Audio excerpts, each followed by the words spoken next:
There are moments in your life where everything just feels right, not because anything special happened, but because of how you felt when you were in it. And if you really think about it, you've probably had a few of those moments, but never fully understood what made them feel like that. Because it's not the job, it's not the place, it's something underneath it all. Now for me, I've had these moments that just like certain moments that actually stay with me, that feel different. They're not big, not dramatic, but they stay with you. It's like you're actually proper inside it. There's no like overthinking, no trying, like you're not forcing anything. Like time feels different, you're more present, and you're not thinking about what's next. You're not replaying anything either. Everyone has these if they actually look at it. And that's the kind of moment most people remember, but never actually study. So we look back and say like, life felt better then, but we don't actually break it down. And that's the thing, is like, when you go through certain things in life or ups and downs, you kind of look back and say, those were the days, those were the times that actually was a great time. But if you've never really thought about it, you've never really understood or unpacked why those days felt like that, then how are you ever going to get them back? You're always just going to chase. And as I said, it's like, because it's a feeling and you're not necessarily understanding that, you're just like creating the same situations, or but you don't necessarily understand what that is. And that creates a gap between now and then.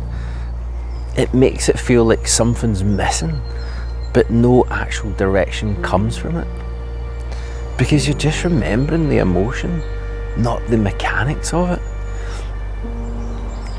Because remembering the feeling isn't the same as understanding it.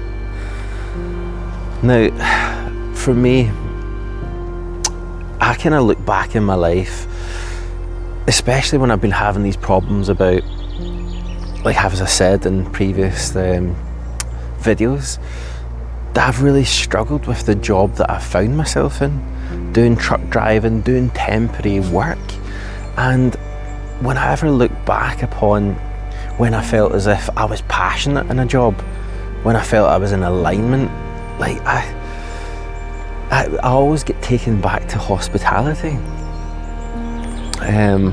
Because that's when it was like, I was in alignment, I was like loving the job, I was passionate, I was always like, enjoying it, I always had happy moments. So for me, this chapter is about looking back into your past, into memory of certain roles that you did in your life. Now, at first it was just about looking back at work, but it's actually about moments in those places, the small moments that actually make a difference. So for me, like one of the, because I've been writing all these different stories down about why, like what moments were really great, when was I passionate about jobs, when was I aligned. So I've wrote down quite a few, and one of them was that I used to work in the Social in Glasgow. So that was like one of the busiest bars at the time. It used to be like 3 deep, like most weekends. And like the Sunday was like the best day. And that was like, we had funky house music, we had live saxophones and bongo drums. So the place was just buzzing. And like, when you've kind of got those two instruments mixed in with the funky house music, it is class as well. But yeah, I remember like I had two managers, and one manageress didn't really get on with me. It was because I used to work with her during the day, and I used to always show up really late. I was always being late for work. And like, one of my friends said that he overheard them talking in a conversation, and the manageress says to the general manager, "What do you see in this guy?" Because obviously, like, she didn't like me, but the general manager kind of really did. So it was one time, it was really busy, and he just says, "Look what he's doing," and she's like, "He's just chatting, enjoying himself, dancing, not necessarily doing any work." And then he took her over to the kind of computer system that we had, and it was all about the takings of how much money people do.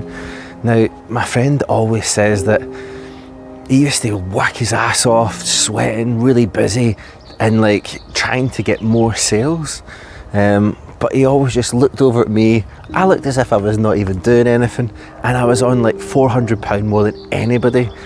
And so that was the thing that, yeah, that people just don't necessarily notice, that you can look as if you're not doing anything, but you really are. And that was because I just had a really perfect setup. Like, everybody had this perfect setup, but it was once you're enjoying something, like, you get your flow in. Like, I was just being really efficient. I already knew the prices of all the drinks. I was already like tallying them all up. I had all my drinks in front of me, and I was just pouring things when people were chatting to me. And because like in that kind of atmosphere, it felt like a night out on its own. So you're just part of that kind of group dynamic. You're part of the atmosphere. And so yeah, like that was, like, for me, that's yeah, I wasn't like rushing, I wasn't panicking, I was just flowing, and like obviously outperforming people, even though I was just like being really chilled, happy, everything like was in reach and stuff. And that wasn't like effort for me, that was me in a state that I didn't necessarily understand yet. Because at the time, you're just enjoying it. You're not necessarily unpacking it. Now, the third time I actually worked in hospitality, I got a job in TGI Fridays when I was like 21. And it's an American style training and stuff you did with that as well. So for the first like week, you get taken into a classroom to study like the menu, get everything, like all the standards up to scratch, and go through the kind of philosophy that they kind of go with you. And then after that first week of being in the classroom, you end up following somebody for another week. And then even then, when you're going to get your own like section, when they put you on on the third week, they only give you half a section, like 3.5 tables, well, 3 tables, and like a full section, 7 tables. Now, if you've ever worked in hospitality, you know 7 tables isn't that much, but in TGI Fridays, the standards are so high that you had to hit these 10 steps at really like perfect times. Like, I think it was like you have to greet the table within 30 seconds, within 2.5 minutes you need to get a drinks order, you need to come back with a drinks order within like another 2.5 minutes. There's all these set things. So and as well, we used to get buses to clean the table for you. So whenever a table left, normally that's when you've got a wee bit of like time to gather yourself. But because this was in Buchanan Street, it was like the busiest place at the time, busiest restaurant. So whenever somebody left, there was already somebody sitting down. So you never had time to think, it was just always going. Now, like for the first 6 months, there's a bit of a clique in there, and everybody used to go for drinks. And for the first 6 months, I was never invited out because I wasn't up to standard yet. So that was a kind of bit of a reward system once you kind of get up to standard or at that. But with that kind of 10 steps of service and knowing that you've got to raise your standards to become just as good as everybody else, that really pushed you. So when you've got structure in place, like no matter where in the restaurant I was, if I was in the back of the house, because you had to set up desserts and other things as well, you did make your own desserts and stuff. And if you're on the like walking past the different sections, you had to have full hands in, full hands out, dropping food off, dropping drinks off at different places. And so no matter where you were, you had in your head every single step that every table was in. So, and then because you're in your head, you're like thinking, right, what's the most efficient way? Right, I can go to that one, I can go to that one, I can go to that one. So eventually, yeah, like I did end up going out for drinks, and as I said, it was like a reward. And when you go out with people that really love the job, love the roles, that basically they just want to talk about the jobs, they just want to talk about hospitality. So for me, that kind of stuck going through all the different jobs that I did, that I always end up hanging about with people that are really passionate about the job and going for drinks, and it was, you get a good buzz about it. And then even like the structure wasn't the point, it was what it allowed me to become. Because after like working in TGI Fridays, that was the standards. Now obviously the first story I shared about the social, it looked as if I wasn't doing anything, because I already had certain standards, certain like ways of working that I just did it automatically. So for me, like as I said, when you work in a place, I always try to work in busier places, and it was about connection. It was like chatting to people. So I always wanted to have time to talk to people. So because I was really I already had set standards, I was already quite skilled in it a certain way, and I was quite efficient the way I worked, that I like created time and space to like speak to people. But most of the time, because I created quite a lot of space, a lot of people just thought I was just doing nothing. So yeah, but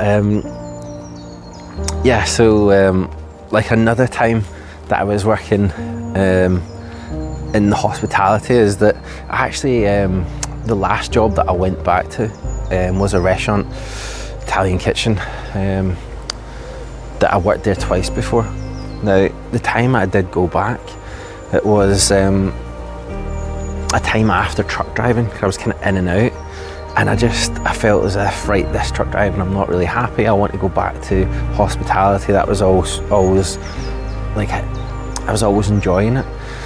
So I went back and I kind of did just 3 days a week, and I did 1 or 2 shifts truck driving. So I didn't necessarily need the money, and that was after I became a manager as well of another place. And then like going back to that restaurant, my friends were the managers, so there was no positions available. So it wasn't about becoming like a manager or whatever. And obviously I didn't need the money because I was doing other shifts.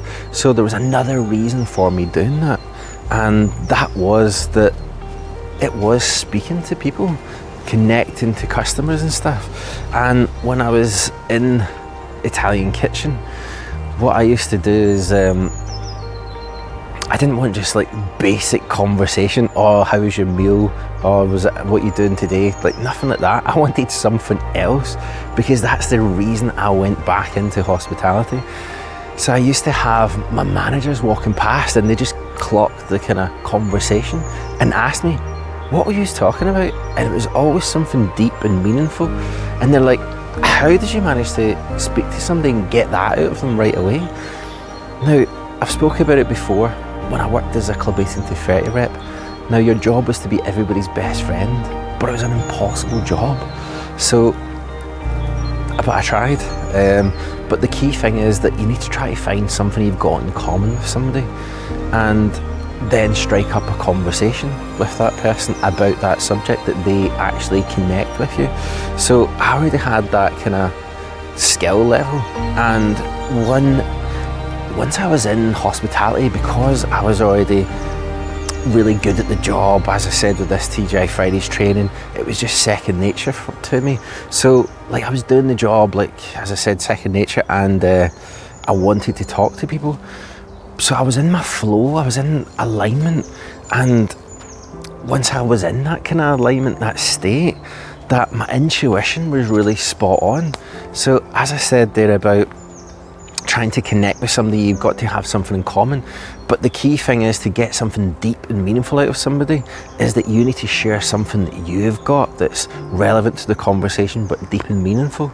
So for me, that's what I did. I had maybe 30 seconds or whatever to speak to somebody, and I shared something that for some reason I thought that that's how we would connect, and that's how I managed to connect there. So that's when I realised I wasn't there for the job, I was there for the connection. Now, the other restaurant I worked at was a place called Pisano in Glasgow. So that last restaurant I was talking about, the owner was the one that from Italian Kitchen that opened up Pisano, and one of my friends became the general manager. And at the time I was just a waiter there, but my friend knew the kind of skill set I had, so I became the assistant manager of Pisano. Now, in my head, becoming a manager, I was trying to figure out what kind of manager I want to be. Now, if you look back upon your time in all your jobs, you can look at other people, how they've worked, what stood out for you. So because I wasn't a manager before that, I basically had to look at other managers. So there's a guy called Michael Bergson that used to work in Tiger, like 6'5", and he used to be in the front door on a Friday and Saturday night. And I always remember people like seeing their reactions, getting greeted at the door by the general manager. Like, this guy had some presence on him as well. How you doing? I'm Michael Bergson, I'm the general manager. Have you been here before?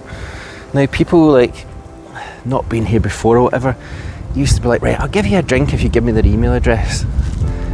So he created this kind of database, which was quite clever for that kind of day and age, for what happened after Tiger finished. They went and opened up other places and they had that database. But I always remember him selling the vision of what Tiger is, the place that it can be. So opening up the person's like mind. Right, we've got this main part here, this is open for during the day, right, open till 12 o'clock in the evening. Then we've got a nightclub open till 3 in the morning. We've got a restaurant upstairs, we've got function rooms that you can have parties.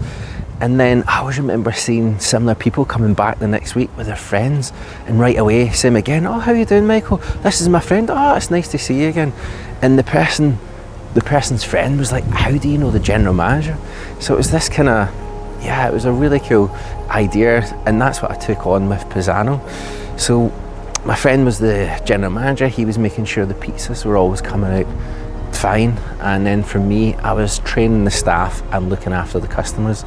So right away I used that technique, shook people's hands as soon as they arrived at the restaurant, and I was like, have you been here before? So like, no. So there we go, we're selling the idea from them. Now, this Pisano was a new concept. It was a Neapolitana style pizza restaurant. We had chefs from Naples come over, so they were like proper trained. All the food was higher quality. That's what like the owner really liked about it. It was about like Italian food. The actual quality of the ingredients made it taste better. So I used to sell the concept to them, take people up to the pizza ovens, chat to them, tell them it's a very soft base in the middle, and then just getting all the staff trained up to say, look, we don't really want any complaints, so tell them it's a soft base, tell them what to expect when they're eating. So that was the first time I didn't just fall into it, I chose how I wanted to show up in hospitality, in that kind of experience. Now, I've also worked in hospitality in Australia as well.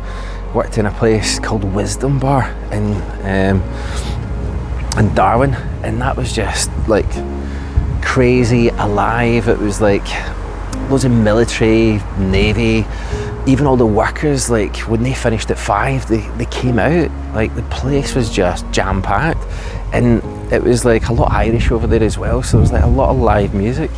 And yeah, like for me, I always just wanted to work in busier places and working with other people that loved working in hospitality as well. So that's when it stopped feeling like coincidence and started feeling like something that followed me. No matter where I went, I always found myself in busier environments, working with other people that are really like in that kind of mindset, that frame of mind. Now, in Australia as well, it wasn't just in hospitality that I've unpacked, that I've felt an alignment. So when I first arrived in Byron, in Australia, I only knew one person, my friend Dan, and he says, I phoned him up and he says, I'm in Byron Bay, get your butt to Byron Bay. So I jumped on a flight, and the first, it's getting a bit windy. Yeah, so I jumped on a flight and I arrived in Byron Bay. Now, the first day he introduced me to everybody. He was a night manager of a hostel. And so my first day in Byron Bay in Australia, I got introduced to 30 different people. Now in the backpackers, there was like 3 long benches, and every day, like everybody came down, had meals together, started playing drinking games, like creating a bit of an atmosphere. Now, right away, if you know obviously my history of like Club 80-30 reps, worked abroad, worked in hospitality, did kissograms, etc. This was like that kind of environment that I thrived in, that getting groups of people together, creating games, creating fun. And then like after it, there was like, so it was like that Byron Bay was just special. It's like, for me, it still ranks as my best place that I've ever been to. And I think it's just because of the felt experience.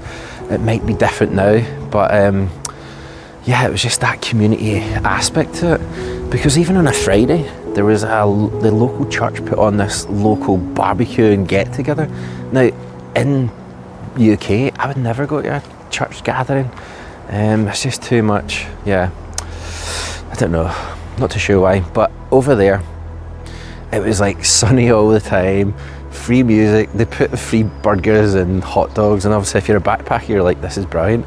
You went down and nobody was trying to like preach to you or sell you to come become a Christian and stuff. There was just a lot more like loving and community aspect and just talking to people, and that's what really stood out for me about that.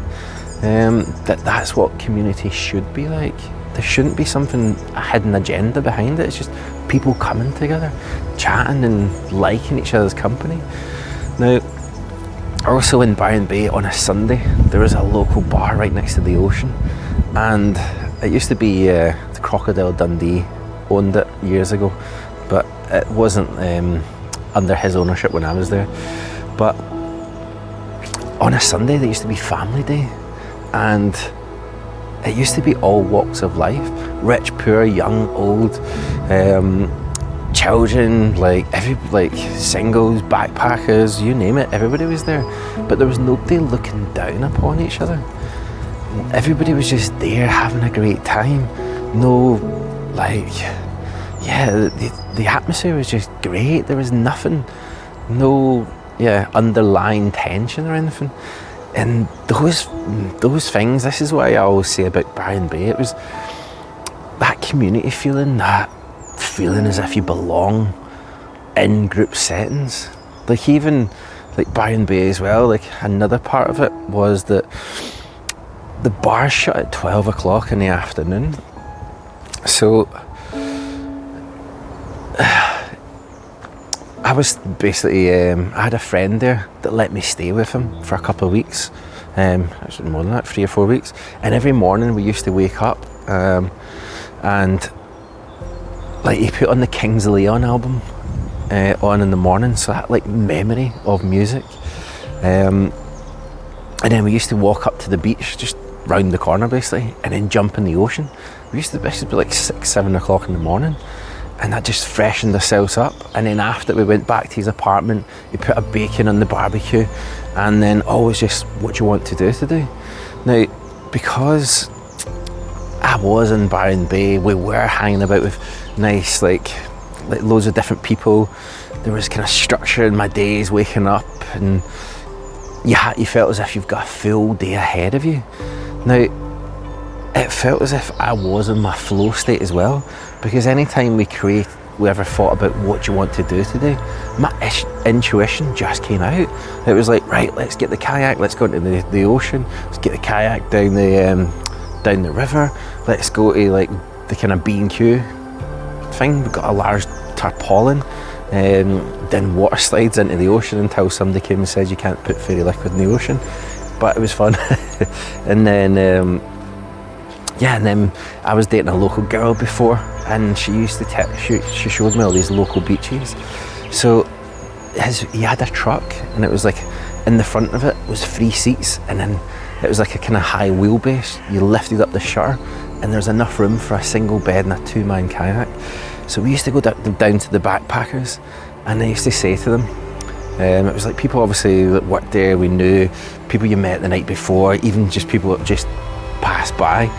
And like for me, because of the way I've always been with group settings, I've always been friendly. I was like, hey guys, what he's doing today? He's want to come for a little adventure? And they used to say, what's this adventure entail? So yeah, I was just like, we're going to go travel local beach, just get yourself some maybe boxed wine, we'll steal some cups from the backpackers, grab some food, and then we used to go for the day. Now we had like 15 people in this truck one time. Yeah, that was the most, but we used to go to different beaches, and even went to the naked beaches, which we kind of went a lot actually. It was kind of, we got there and it was like, right guys, this is a naked beach, but you don't have to get naked, but we will.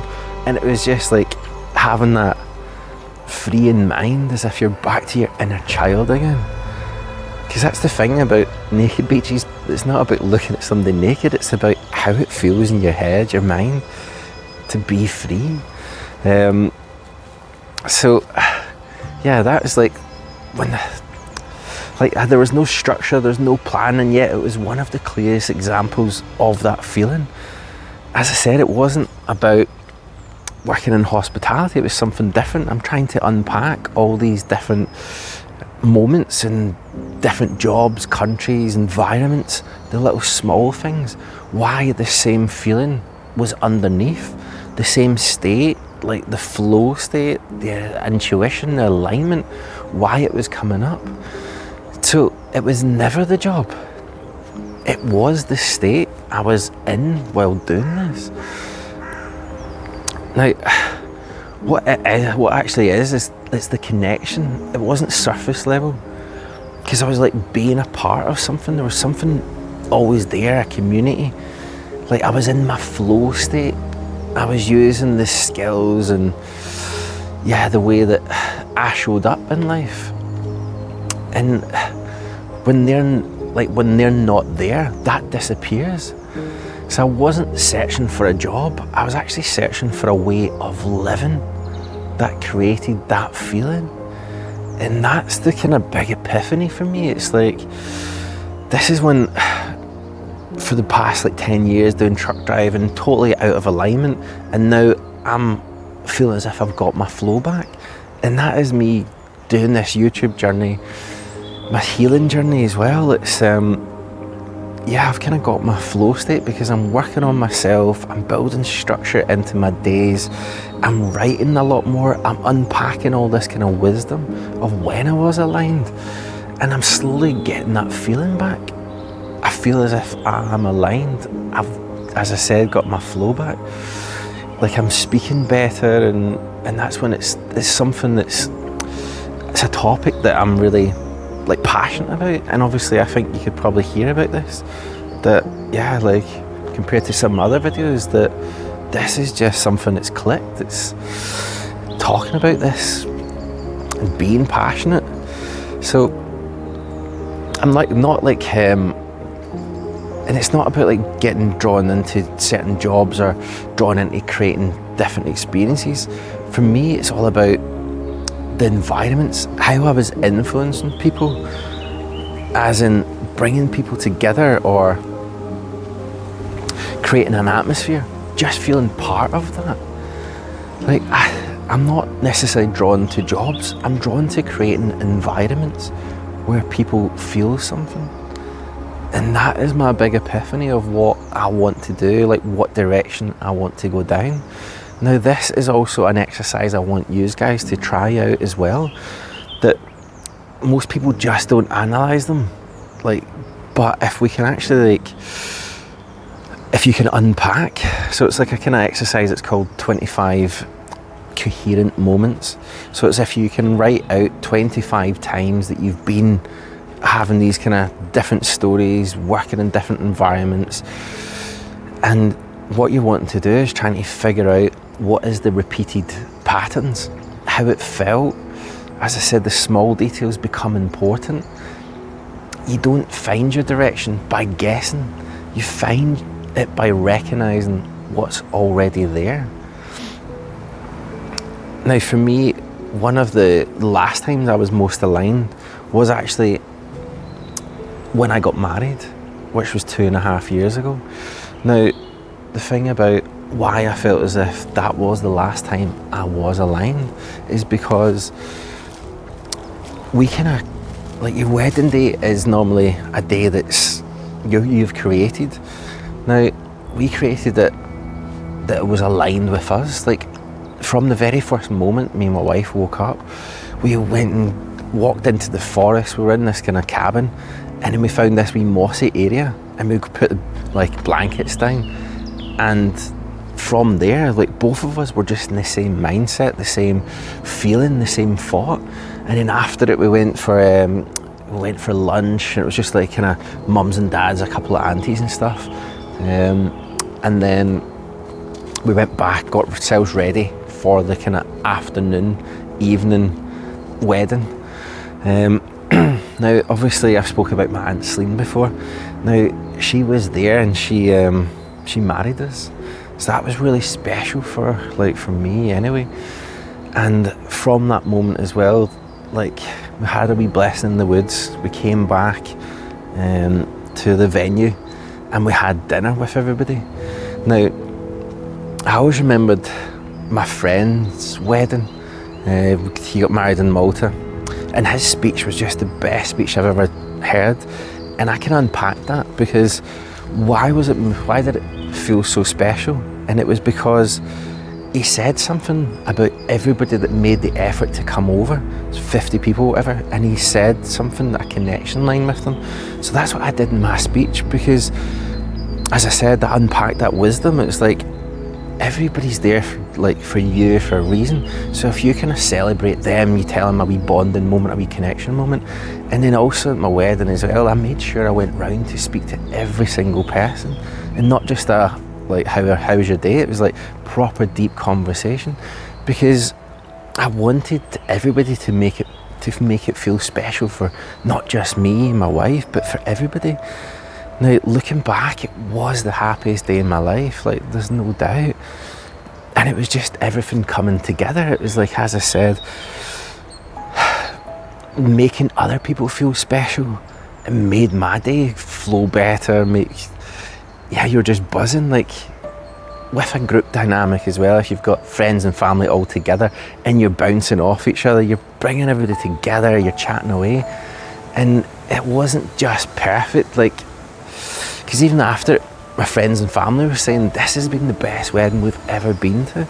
And it's because of that, just making everybody feel part of the same experience. Now, that is what I'm wanting to do in my direction, in my life, is to create environments like this. Now, guys, I have spoken a bit too much, because I need to pick my boys up just now. But yeah, this is it's like proper, I can feel this like kind of passion coming into it, because there's a difference between remembering your life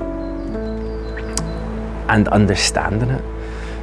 Most people look back and think that was a good time, but they never stop and ask why. And because of that, they spend years trying to recreate something they don't fully understand. But when you start to look properly, you realize something.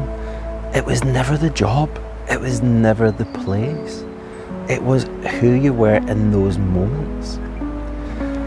And once you see that, you don't need to chase it in the same way anymore. You just start to move toward it and build your life in a way where that version of you has somewhere to exist. Now, guys, I'm going to leave it there. Slanjiva. Ciao.